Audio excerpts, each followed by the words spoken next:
Дали знаете дека манастирот Свети Андреа на Матка бил создаден кон крајот на 14 век во 1388-1389 година во кризни турбулентни историски околности.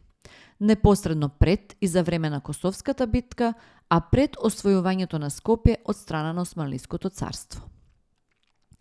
Тој бил изграден на мощне безбедно и тешко пристапно место во карпестиот теснец Матка, високо над коритото на реката Треска, на зарамнет простор на левиот речен брег на подрачје кое било под власт на кралот Марко и спаѓало во пограничната зона на тогашната Маркова држава, а му припаѓало на принцот Андреаш, вториот син на крал Волкашин и брат на кралот Марко. Од насликаните 8 групации на архиери во манастирот Свети Андреа во Матка, малку познато е присуството на Свети Климент Охридски и неговото нагласено место во олтарот на црквата.